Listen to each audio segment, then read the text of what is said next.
Farah Mohamed Omar au almaarufu naitwa Mwana Maombi. Kwenye mitandao najua kwa maarufu kwa jina la Mwana Maombi. Mimi ni mkazi wa kata Babati na leo tarehe 28 nimechukua fomu ya kugombea nafasi ya udiwani. Na sababu kubwa iliyonisukuma kwenda kuchukua fomu hii ni kwamba binafsi nimeombwa na wananchi wa kata ya Babati. Hata leo hii saa 6 mchana nimechelewa kuchukua fomu kutana na miskole zaidi ya 80. Na baadhi walinifuata paka nyumbani kwa ajili ya kuniomba nichukue fomu hii ya udiwani, kwamba wakiamini kwamba kuna jambo ambalo nilifanya kwa sababu niliwahi kuwa diwani mwaka 2010 2015. Kwa hiyo kuna mambo wanahisi kwamba sikuyamalizia. Niligombea udiwani mwaka 2025, lakini kwa bahati mbaya nilipata ujauzito, lakini mtoto hakuwa riziki. Kwa maana nilishinda ndani ya chama, lakini chama kuniteua kwa ajili ya kugombea nafasi hiyo. 2020 hiyo chama kilikata jina. Uogope awamu hii kukata tena? Kwenye siasa ni kama vile mchezo wa mpira. Naposema mchezo wa mpira kwa maana kuna kushinda na kuna kushindwa, lakini bahati mbaya kwenye siasa hakuna draw. Kwa hiyo wenye kukaa kwenye vikao vya uteuzi ni wanadamu. Kwa namna moja ama nyingine mimi naamini nilikuwa na sifa za kutosha. Nilikuwa mwenyekiti wa halmashauri ya mji, lakini kwa bahati mbaya sana chama changu hakikuweza kuniteua. Lakini naamini hali kama hiyo haiwezi kujirudia tena, kwa sababu chama changu kilijifunza, kwa sababu 2020 baada ya sisi kuondolewa katika nafasi na kuchukuliwa ambaye alinifuata wa kura, mimi baada ya kuongoza wa kura nyingi sana, tulipata kazi kubwa sana kumpigania mgombea aliyopita, na ilibidi chama ije tukalishe chini kwa ajili ya kuweza kumsaidia, na ndio akaweza kupata nafasi hiyo. Inasemekana sababu ya mwaka 2020 kukatwa jina ni mwaka 2015 ulikiangusha chama kwenye uchaguzi mkuu. Hili la ukweli gani? Hilo halina ukweli kabisa, kwa sababu mwaka 2015 ni kweli tuliangushwa, lakini sikuwa peke yangu. Mfano tu kuna madiwani wawili wa kata ya Nangara na kata ya Sigino, wao walianguka mwaka 2015.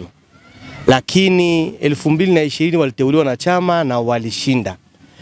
Na ukweli kabisa ambao unabidi useme mwaka kilichotokea mwaka 2015 ni kwamba sisi tuliangushwa kwa sababu ya usaliti. Viongozi wetu wakubwa kwenye ngazi ya wilaya na wengine kwenye ngazi ya kata walijiunga na upinzani wakisaidia upinzani, kwa sababu waligombea nafasi za ubunge na wakupata nafasi, baadaye walisaliti chama.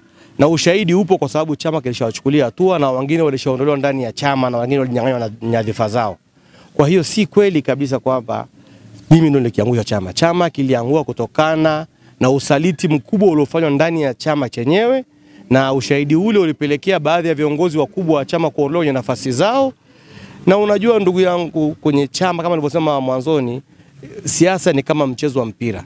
Unajua unapokwenda kwenye uwanjani, wakati timu pinzani imeshajua mbinu yako, huwezi ukashinda. Kwa hiyo usaliti ulianzia ndani. Yale ambayo tunakaa kwenye vikao vya chama tunapanga mikakati ya kwenda kushinda nje, wenzetu walikuwa wanawapelekea vyama rafiki au vyama vya upinzani. Wakawa wanajua mbinu zetu na mikakati yote ambayo tunatarajia kuzifanya. Kwa hiyo tulikuwa resa na sisi kuanguka. Je, ikitokea sasa na awamu hii wakakukata tena jina ama chama? Siwezi kuhama chama, kwa sababu mwaka 2015 nilikatwa, lakini nilituli 2020 jina langu lilikatwa. Natumia neno kukatwa kwa sababu juzi makamu wetu wa chama alisema kukata ni kwa maana ya kwamba jazba, fitina, makuna, vitu kama vile pale. Lakini natumia neno kukatwa kwa sababu sidhani kama uteuzi ulifanyika, kwa sababu uteuzi kama ungefanyika nilikuwa ningepitishwa na chama changu, kwa maana naamini na sifa, nilikuwa mwenyekiti wa halmashauri na diwani. Lakini pia hapa mjini hata mwandishi kunifuata hapa sasa hivi na maana kama umejua kwa mimi nakubalika, na ndio maana wakanifuata mimi na kuwafuata wengine kwenye hoji. Kwa hiyo naamini kabisa kwamba mwaka huu, mwaka 2025, chama changu kiko imara, lakini watu pia nao waliingia wengine baada ya uchaguzi wa mwaka 2020, walipatikana wengine ndani ya chama, watatumia busara na busara zitawaongoza, na mimi nitateuliwa. Mimi hapa nilipo kwa kata hii ya Babati ndio kiongozi mkubwa ambaye napatikana natokana na Chama cha Mapinduzi, sababu mimi ni mjumbe wa halmashauri kuu ya mkoa wa CCM. Lakini mwaka 2022 mimi niligombea mwenyekiti wa CCM wa wilaya. jina langu lirudishwe na Mama Samia Suluhu Hassan na nikagombea nafasi hiyo. Sikuweza kuipata ile nafasi, lakini kule ile hali tu kurudishwa jina lako na Mama Samia Suluhu Hassan, na maana kwamba nilikuwa tayari naonyesha kwamba nina uwezo na chama kinatambua mchango wangu kwa jinsi ambavyo nimekuwa nikitolea kwa muda mrefu ndani ya chama hichi. Ukipata sasa unawaahidi nini wana Babati wakati ya Babati? Nikipata nafasi hii naenda kuahidi wananchi wakati ya Babati tunaendelea pale tulipoishia mwaka 2015. Naamini nilifanya makubwa sana na naamini rekodi yangu mpaka sasa hivi haijavunjwa. Mfano tu mmoja ambaye napenda kusema ni kwamba sisi tulijenga ofisi ya kata mwaka 2015. Toka tumalize jengo la kata, toka mimi niondoke madarakani, ile jengo la kata pale halijaweza kuongezwa hata rumu moja. Nilivyoiacha mimi kwa miaka 10 mpaka leo iko katika hali ile ile pale. Lakini kuna mambo makubwa tuliyofanya ndani ya kata hii hapa, mambo ya barabara, mambo ya vikundi, ndio maana watu wa Babati mpaka leo wana imani na mimi na naamini kwamba nikirudishwa na chama changu watanipa kura za kutosha na naamini nitashinda kwa kishindo sana. Asante.